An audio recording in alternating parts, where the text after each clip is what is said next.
5 najbardziej niepokojących zakątków internetu. On July 7th, 2006, a user under the name Box uploaded a new location to the website Urban Exploration Resource.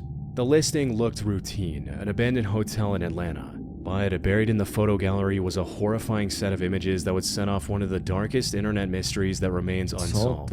Urban Exploration Resource, or UER, is an old online forum built around people documenting and discussing abandoned buildings and other forgotten urban spaces. A widzisz, przydałoby się w Polsce, to by DJ Palasite miał gdzie nagrywać od razu. This particular location was an abandoned hotel somewhere in Atlanta, Georgia, where Box and a few friends had gone to photograph whatever had been left behind before the building was cleared out. At first, nothing about the hotel seemed unusual. It had 4 floors, rows of ordinary-looking rooms, and wide interior walkways that looked down over a pool in the center of the building. Ale musi być czyściutki ten basen. Na pewno nie jest tak, że jak tam popływasz, to pływają tam bakterie jedzące twój mózg. And judging by the personal belongings still scattered throughout some of the rooms, it could not have been emptied very long ago. According to Box's own description of the location, though, the final chapter of the hotel had been anything but quiet. This hotel was built in 1972, renovated in 1993. It spent most of its life as a major chain hotel. In 2004, the hotel became independent of the major chain. The main business model after that was a long-term stay hotel. This attracted many drug dealers and other illegal business to the hotel. O kurwa. No to jak handlarze narkotyków się wpierdzielają do hotelu, to niezbyt przyjemna atmosferka tam musiała być. And it was raided by the DEA and local authorities at least once. After many years of trouble, it closed in February 2006. But even with such a grim history, nothing about the hotel's To musi być giga przypał, jak jesteś takim właścicielem hotelu i akurat jakieś gangi wybierają cię jako spot. Reputation could explain what Box found waiting in one of the rooms on the second floor. Attached to the location was a photo album titled Crime Scene-tastic, not for the faint of heart, fair warning. And inside were 6 images of a stack of printed photographs that showed a middle-aged man who had almost certainly been murdered. Some of them showed him dead on the floor with blood pooled across the wood beneath him, while others showed the room where the crime took place with a bed and walls both heavily marked in blood. Naturally, once other forum users saw the gallery, the first thing they wanted to know was whether Box had taken the photographs with him when he left. Because if the prints were still there, they could be turned over to authorities who could figure out where they came from. But Box said he left them exactly where he found them. According to him, there were, quote, authorized people gutting the place, and he didn't want to be seen taking anything. He also explained how the photos were too morbid, and he'd been in too much shock to even consider it. Instead, he posted a map link to the location. Ja trochę rozumiem, że nie chcesz nic tam tykać, ani nic zrobić, kurwa. Znaczy samo pójście tam i tak jest pojebane, ale...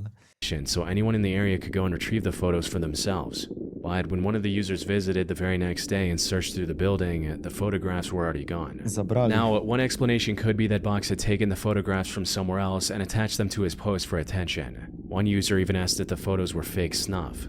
But when you try reverse searching the images, they don't show up in a single other place online. If they had been taken from a movie or some well-known crime case archive, you would think there must have been at least one other trace of them somewhere online. Which means these prints may be documentation of a genuine crime scene, and the only surviving record of it is this one forgotten forum post from 2006. Pojebane. Unfortunately, nothing about the post gives any clues as to where the prints came from or why they had been left there. Internetu, Considering stary. the criminal activity at the hotel before it shut down, the simplest theory is that the crime itself took place in one Spoko, za jakieś 120 lat będzie trzeba wyrobić normę na policji, to odmrożą tę sprawę.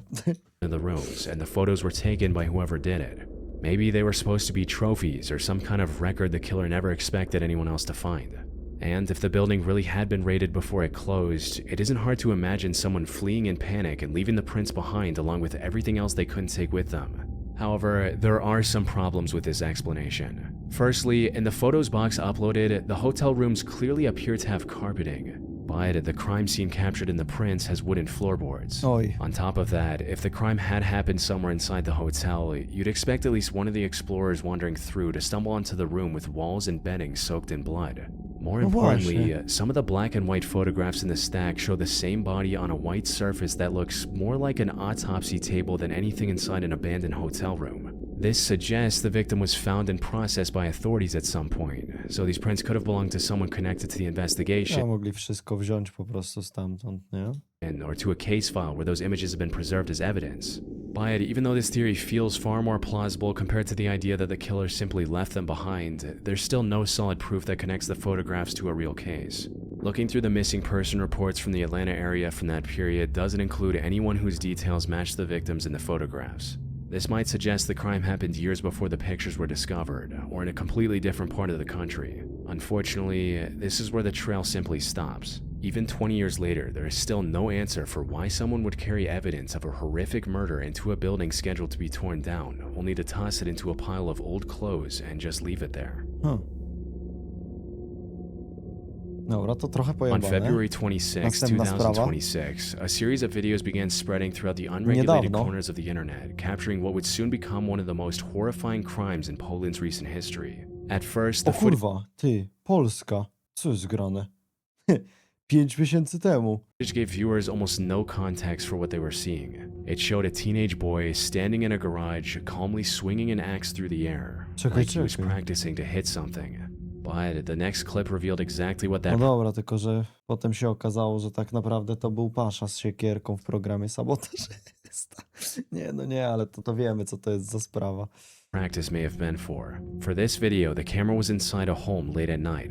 The same boy entered a room where two people appeared to be asleep. He positioned the camera so the room was clearly in frame and stepped back toward them. Jezu, to He jest then picked up the pojebane. axe and began swinging, before either victim had a chance to wake up. To było tak popierdolone. I tam potem chyba znajdowali jakieś nagrania tego zioma, nie? Jakieś takie totalnie odklejone. No przykre to kurwa jest. As disturbing as this footage was, it unfortunately didn't seem much different from the kind of material that circulates on gore sites. These platforms are full of violent videos, stripped of context, reposted so many times over the years that no one knows when they were filmed or where. But as these particular clips began spreading, viewers began noticing that they clearly were not something just pulled from an old archive. Instead, everything about them, from the video quality to the interior of the house, seemed fairly modern, which meant the gruesome event it captured may have been Niedawno more się to recent than stało. people first realized. With this realization, the clips broke out of these gore On sites się and od dłuższego czasu przygotowywał do tego ataku, to było totalnie pojebane. To jest chore, jak popatrzysz właśnie po wielu jakichś mordercach, że oni od miesięcy czy lat mają jakieś powalone wyszukiwania w internecie, nie? Jak się policja za to bierze. To tam kurwa właśnie niby takie idiotyczne, ale jednak zobacz, wyszukiwanie typu jak machnąć siekierą, żeby, albo rzucić siekierą, żeby trafić, nie? To jest takie... No niby nic nieznaczący Google Search, ale jak potem faktycznie jakaś sprawa się dzieje i zaczynasz to łączyć, no to jest mocne. spread across social media and private messaging apps across Poland. Pasza My tak szukał? Nie no, ale to nie mówię o paszy, kurwa, w sabotażyście, ale realnie. Przecież często jest tak, że jakieś głupki sobie szukają, jak dobrze schować narkotyki czy coś, kurwa, i potem, wiesz, ich łapią i patrzą na tego Google Searcha, jakąś historię, inne rzeczy i masz, próbował. Zapytaj, one się dowiedzieć. a.m. the next morning, enough people had forwarded the clips to police that authorities were already treating the footage as Siema, evidence Luciela. from an active crime scene. Using whatever was visible in the background of the clips, investigators were able to trace the footage to a property in the small village of Kodwób in southern Poland within a few hours. Kodwób. The boy in the videos was identified as 17-year-old Łukasz G. When officers arrived at the home, their worst fears were confirmed. They had found To, his że 17-latek był w stanie coś takiego odpierdolić, to jest przerażające. Bo wiesz, mordercy, kurwa, jeszcze z jakąś właśnie szczególnym okrucieństwem, zimną krwią, to się kojarzą raczej ze starszymi ludźmi. No już po 20 na pewno. Jednak nigdy nie wiesz tak naprawdę, z kim do szkoły chodzisz tak w sumie. 38-year-old stepfather and 87-year-old great-grandmother lifeless, right where the camera had shown them being attacked. With the crime now confirmed, officers began searching the area surrounding the property, which led them roughly 45 kilometers away to a cluster of bushes by a nearby river where Łukasz was hiding. Given what had just been found inside the house, many would have expected him to panic, run, or try to deny what happened. But the 17-year-old showed no resistance during his arrest and seemed unnervingly calm. His behavior made it almost impossible to make sense of what was going on or what his motive was. Until investigators found one last piece of media he had uploaded after the crime. It was a roughly 2-minute video titled My Last Statement. In it, Łukasz sat in front of the camera and introduced himself as a family murderer before admitting that he had killed 2 people inside his home. Speaking in the same flat, detached tone throughout, he then described the days leading up to the murders. He claimed that someone at work had been humiliating and insulting him for weeks until he felt he simply couldn't take it anymore. But instead of directing his anger toward the person he claimed had mistreated him, Łukasz turned it toward his own family In his mind, because his stepfather kept pushing him to go back to that same workplace, he had somehow become part of the very Ale thing jaka to jest pokręcona logika. Zobaczcie, jak właśnie gnębienie jakiejś rzeczy, kurwa, to często właśnie w dzieciństwie się zaczyna i nawet seryjni mordercy potem na starość się okazuje, że w zasadzie no za dzieciaka gdzieś tam to kiełkowało w nich, nie? Nawet jakiś serial o Damerze, no krojenie zwierząt, kurwa, inne rzeczy i w końcu się przerzucił na ludzi. tormenting him, and so had everyone else living under that roof. Rather than sounding horrified by what he had done, Wukash started justifying his crime, saying that, in his opinion, murder was a part of human life, that people had been killing one another since the beginning, and that the only difference now was that someone like him would be called a psychopath for it. Self-awareness, he insisted that he wasn't sick and promised that he wouldn't take another life again. But to anyone watching the videos, his insistence that he wasn't mentally ill was the clearest sign that he was. On one hand, he looked composed Ojczyma i enough to prababcia, lecture a no camera właśnie. about the nature of killing. Yet, on the other hand, he was unable to see anything wrong with the two bodies he'd just left behind. Looking back, it's hard not to see him as a deeply disturbed teenager who gradually lost his grip on reality. No totalnie, kurwa, zaburzony. W sensie, no to już takie psychopatyczne jest, że nie odróżnia dobra od zła. Kompletnie. Chłop zamordował i nie widział w tym nic złego. Nie był w żadnym szoku, w żadnym przerażeniu, w żadnym poczuciu winy. Nic. Eventually, Wukash was charged with double homicide and now faces up to 30 years in prison. And the time sent largely been scrubbed from the internet, with Polish police asking people to stop sharing them out of respect for the families. Unfortunately, footage like this never truly disappears and continues to get passed around in the darkest corners of the internet. In December 2014, a Japanese website appeared online with a slogan on its homepage that immediately explained the kind of depraved place it was. When translated to English, it read, "I wish my husband would die right now. I think about it every day." The site was called danasheen.com, which translates to diehusband.com, and it functioned as an anonymous forum where wives could write about the men they were married to. First looking at the site, most of the entries read like desperate venting from women who had been holding something in for years. "Nothing good has happened in the 10 years I've been with this guy. He thinks it's okay when I'm not good and complains if he doesn't like something. Does the world revolve around him? I'm just annoyed by being with this rude jerk. He's been lying to me for 20 years, and I, being foolish, have been deceived all this time. But I've reached my limit. When I talk to him, he just lies, and when he's at a loss for words, he stays silent." Posts like these fill hundreds of pages on the site, with anonymous wives describing husbands who cheated, gambled away household money, came home drunk, and treated their families selfishly. But digging deeper into the posts, that resentment would sometimes turn into something far more disturbing. You see, the site was themed around the popular manga Death Note. Ja Death Note is a pierdolę. Japanese manga series in which Nie, writing no. someone's name in a supernatural notebook causes their death. And the users treated the forum as exactly that, an online notebook addressed directly to the Grim Reaper, jest? begging him to kill their husbands for them. How long is this scumbag Dobra. husband going to Zaczyna mi coś świtać, że kurwa oglądałem albo jakiś iceberg, albo coś, gdzie było o tym wspomniane. Faktycznie, ale to jest pojebany koncept dla mnie. Wiesz, anime to anime, ale ja jebie. Reaper, please come and take this scumbag husband away quickly. As soon as possible, please. Good morning, Grim Reaper. I wish my husband would die right now. I think about it every day. He's a truly awful husband. My heart is always in prayer. Please, please die soon. The site's admin even kept a running counter on the homepage tracking how many husbands had supposedly died, as if the forum itself were taking credit. And when a husband did actually die, the tone of the site became even more unsettling, as the women returned in ominous celebrations. For instance, one woman described finding her husband cold in bed one morning and calling an ambulance. And her post reveals exactly what she felt when the responders confirmed that he had passed away. "Honestly, I'm so happy. What the So fuck? happy. Thank you, Grim Reaper." Co jest? While other users Jak in the można coś comments takiego enviously pisać? congratulated her. Jeszcze inna jestem zazdrosna. Mam nadzieję, że mój też zniknie wkrótce. And as unsettling as all of this jest grane? tragedy is, these posts aren't even close to the darkest thing on the site. But once you understand the world these women come from, the site starts to look more complicated than it first appears. Japan is a fairly conservative society when it comes to divorce.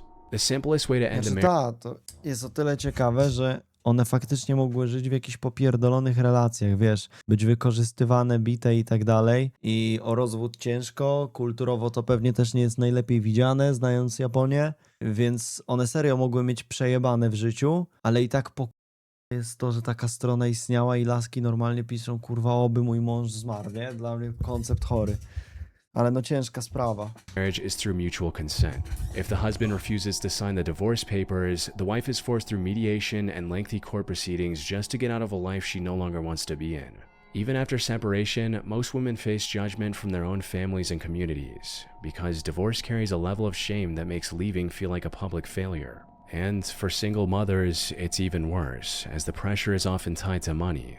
Many of the women writing on Dana Sheen described being financially trapped and unable to afford a separate life. So, to many of them, the death of their husband genuinely appears to be the only way to ever live a happy life again. And when a platform is built entirely around this belief, it becomes the perfect place for someone already on the edge to convince themselves that taking matters into their own hands is the next logical step. Which is exactly what happened. In some of the most extreme entries on the site, begging the Grim Reaper wasn't enough. One woman wrote, "I want to somehow find a way to kill my husband without getting caught. I'll pretend to be sad when he dies." No to już jest, widzisz, można powiedzieć, że no, wiesz, niektóre te wpisy po prostu ktoś może być w naprawdę pojebanej sytuacji małżeńskiej i nie wie co zrobić, to jest totalna bezradność i jasne, pisze chore rzeczy, ale one mogą wynikać nie wiadomo z czego, nie znamy sytuacji tej kobiety. Ale no kurwa to, już bez względu na wszystko, knucie zabójstwa swojego męża jest pokurwane. To już mamy, no, wahnięcie w drugą stronę.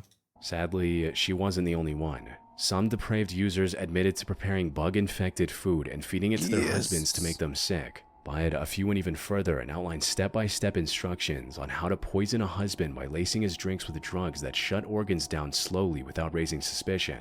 And because these posts are written anonymously, there's no way of knowing whether they are simply dark fantasies or genuine confessions from women who actually went through with it.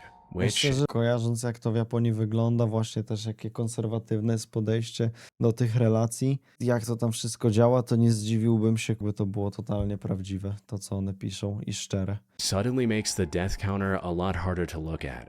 There's no way to know how many of those deaths happened on their own and how many were planned on this very website. But as depraved as these entries were, some of the hardest ones to read weren't directed at husbands at all. Some of them were written by women who started hoping for their own end. And once you start reading entries like these, it becomes clear that many of the women using this site weren't driven by cruelty. They were writing from places of exhaustion, fear, and years of ill treatment. For some, the darkest thoughts were the only ones that still made sense. And when you read what they were actually living through, it's hard not to understand why. One woman wrote, "My heart is dead. It's being killed by the verbal abuse of my husband, who denies my very existence. When he's in a bad mood, he takes it out on me. He says it's all No my to fault, pojebane that this happened because my character is rotten, connecting even the most unrelated things and denying everything about me. I've tried to forget, to ignore it, and endured it until now, but I can't take it anymore." For others, the ill treatment went far beyond words. "When I was 3 months pregnant with my first child, he pushed me down the stairs during an argument, fracturing a bone that took 6 months to heal. When I was in my 9th month of pregnancy with my first child, he drove me to a remote mountain area, threw me out of the car, and dragged me around." In the end, Dana Sheen, or Die Husband, was built on the desperation of women who felt trapped in lives they couldn't escape. But that same desperation created the No tylko no, perfect nie możemy się tutaj pokusić o stwierdzenie, że jest to rozwiązanie, no absolutnie nie. Ale przykre jest to, kurwa, jak zdesperowane te kobiety były. cover for people with far darker intentions. On the evening of February 22nd, 2023, a 26-year-old Microsoft employee was walking home from the Microsoft One Estera building at around 5:45 p.m. when he noticed a man approaching him while shouting at the top of his lungs. But before he could make sense of what was happening, he was punched to the ground and stabbed 13 times. Skull fracture, a brain bleed, and Muszę to powiedzieć. Microsoft Worker zadźgany 13 razy. Apple Watch powiadomił jego żonę. Jakby, no...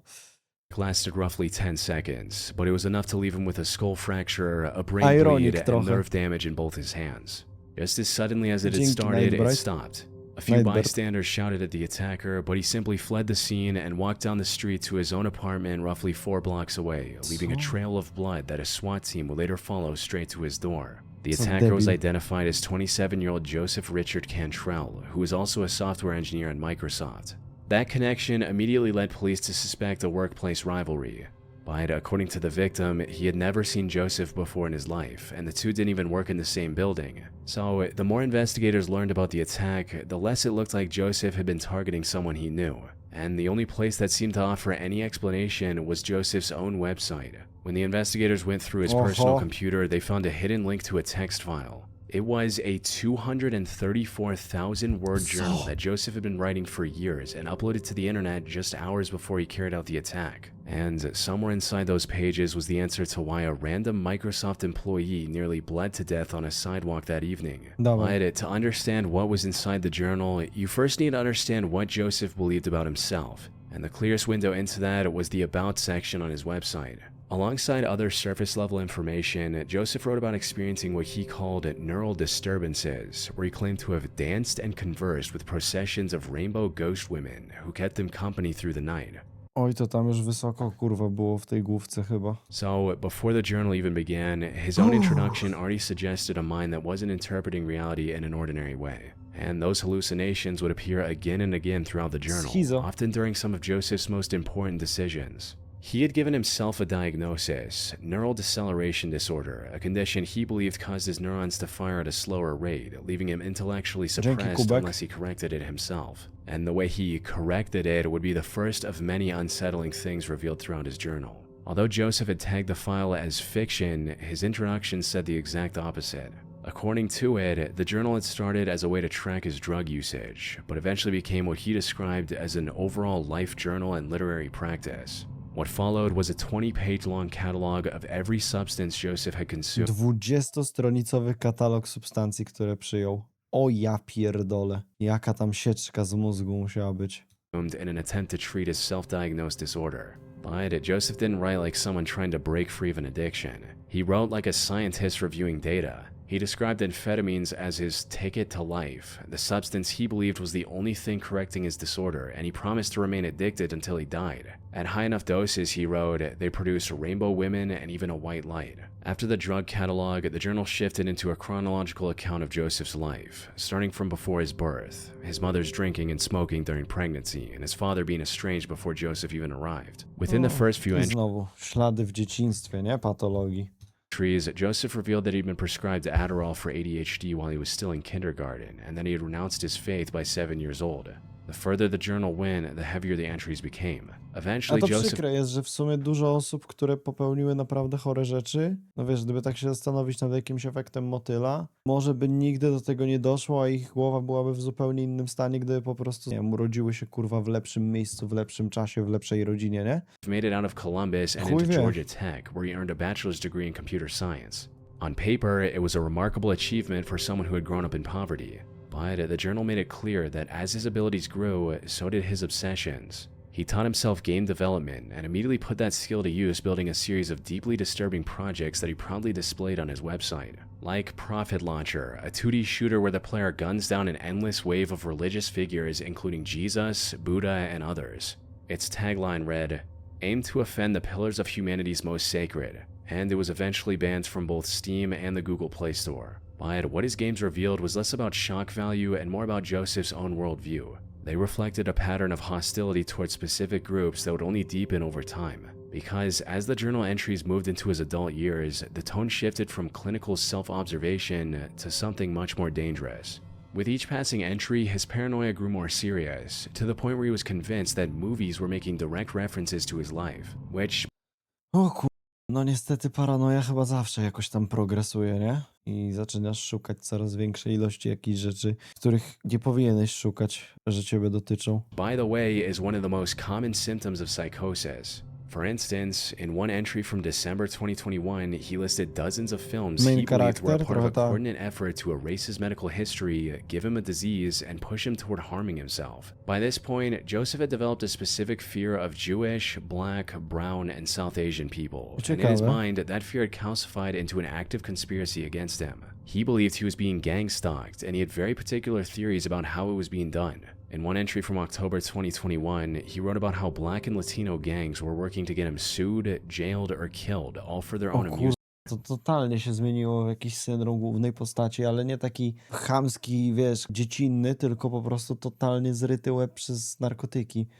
Ja pierdolę. I co, i on miał dosłownie schizę na zasadzie widział dwie osoby koloru skóry jakiegoś i myślał, że to śledczy gangu, którzy chcą go dojechać? And that they were doing it all through hijacked vending machines and compromised IT departments cutting his internet connection. Perhaps one of the most unsettling parts about it all is how no one around Joseph suspected anything while his mental stability continued to derail completely. Throughout the last year, he remained fully employed at Microsoft as a software engineer. He sat in team meetings, collected a paycheck, and then came home to journal about those same To jest meetings, pojebane. writing about his Indian culture. Ale to jest klasyk wśród ludzi, nie? Że my wolimy takie rzeczy ignorować niż się angażować w nie, bo nas przerażają wewnętrznie. I nie wiemy, czy mamy w ogóle jakiś wpływ też. And papers filled with racial hostility. By the summer of 2022, Joseph's paranoia had reached the point where he could no longer stay in one place. He moved out of conventional housing and into a motel, and when the feeling of being watched didn't stop, he moved into another one. He wrote in July 2022 that for 2 years it had felt like an enemy was sitting outside his door the entire time, and that he wanted to learn guitar, but the moment he picked one up, his mind would flood with images of people surrounding his room waiting to get him. By this point, even Joseph himself seemed to recognize that his mental state was deteriorating. He wrote that he believed he was becoming paranoid. It was one of the few moments in the entire journal where his self-awareness broke through. Before, it was gone, buried under hundreds more pages of the same spiraling fear. 8 years earlier, Joseph had described the amphetamines as his ticket to life. But after 234,000 words of paranoia, hallucinations, and isolation, it was difficult to see what kind of life that ticket had actually led him toward. Roughly 2 hours after his final entry, he walked out of his apartment and attacked a man he had never met. That man was 26-year-old Vincent Labonte, the Microsoft engineer from the beginning of the story. Vincent underwent multiple surgeries to survive the wounds Joseph had inflicted. When police broke down the door of Joseph's apartment, he was found trying to destroy the evidence, a knife and gloves. Ale przeżył, tak? To dobrze, chociaż tyle. Vincent underwent multiple surgeries to survive the wounds Joseph had inflicted. When police broke down the door of Joseph's apartment, he was ale found 13 stabów przeżyć też kurwa niezły fighter. trying to destroy the evidence, a I knife lekarze and dobrze. gloves, still covered in blood. He was arrested and eventually charged with attempted second-degree murder and first-degree assault. However, no one has been able to determine why Joseph chose Vincent Labonte that evening. But the journal... Pojebane jak przez zupełnie losową sytuację możesz sobie deadnąć tak po prostu. W złym miejscu, w złym czasie się natkniesz na jakiegoś psychola, który akurat ma ochotę zajebać, nie? Wiadomo, no szansa jest pojebanie niska, ale no jest jakakolwiek, nie? I to jest chore. Now only available on Internet Archives seems to offer the only explanation that makes sense. Because by the end of it, his paranoia had grown so extreme that almost anyone could become an enemy in his mind. On the surface, planecrashinfo.com looks like one of the plainest websites on the internet. In 1997, a researcher named Richard Kabajian created it. As the name suggests, it's an old aviation database that catalogs virtually every plane crash in modern aviation history. But one page on this site contains something far more disturbing than any accident report. The site documents everything from minor landing gear failures where every passenger walked away alive, to crashes that left nothing but wreckage and a death toll in the hundreds. For each of these aviation accidents going back over a century, the site logs various statistical data, including what aircraft was involved, when it happened, how many people were on board, and the number who didn't survive. But in some cases, it also documents how and why they happened, which means that for some of the worst disasters in aviation history, it's possible to trace step by step how a single overlooked mistake ended hundreds of lives. Unfortunately, Aeroflot Flight 3352 was one of those recorded crashes. On October 11, 1984, the aircraft was preparing to land at Omsk Airport when the flying control officer fell asleep and failed to inform the controllers that the runway wasn't clear. When the aircraft touched down at 240 kilometers per hour, the pilots had barely a second to spot the maintenance vehicles directly in their path before slamming into them, resulting in the death of 174 of the 179 people on board. But as disturbing as it is to read these summaries, the most unsettling part of the site is one specific page titled Last Words. This page is a long collection of voice recordings, each one capturing the final seconds inside the cockpit before impact. In some of them, you can hear the exact moment a pilot realizes that nothing they do will save the plane. For tragedia, instance, kurwa. in this clip, you can hear how a controlled Co musi się situation turned dziać w into a twojej chilling głowie w momencie, gdy już wiesz, że nie uratujesz tego samolotu i tylko czekasz na jebnięcie, nie? I liczysz na to, że może jakoś przeżyjesz jakimś kurwa cudem. panic as the pilot realized the runway was too short only after it was too No late. wiecie, jak już miałbym wybierać, jak zginę, to instant, nie? A jak masz takie, o chuj, nic dosłownie nie zdziałam, żadnej szansy nie ma. Teraz na przykład przez minutę muszę lecieć samolotem i spadać.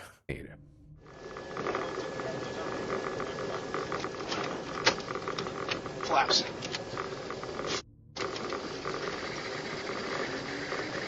There we go. Not flying. O chuj, o chuj.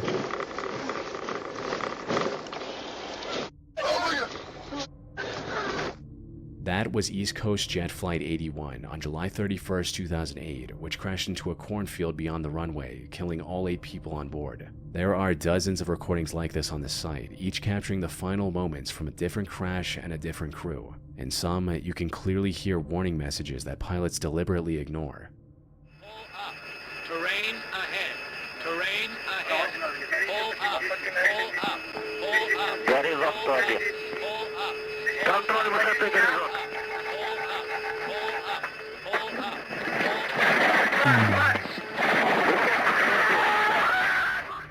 This was Polish Air Force Flight PLF 101, and on that day, pilots had to deal with extremely low visibility due to heavy fog. They attempted a manual descent, but as they got closer to the ground, they were given automated terrain warning alarms. Alarms which they ignored, trusting in their own abilities. The aircraft struck a set of trees and rolled uncontrollably a short distance from the runway. All 96 people on board were killed, including the president of Poland at the time. The final moments of which are forever immortalized on planecrashinfo.com, alongside dozens of other catastrophic plane crashes. Tylko no właśnie, tutaj jest jedna ciekawa sprawa, że to...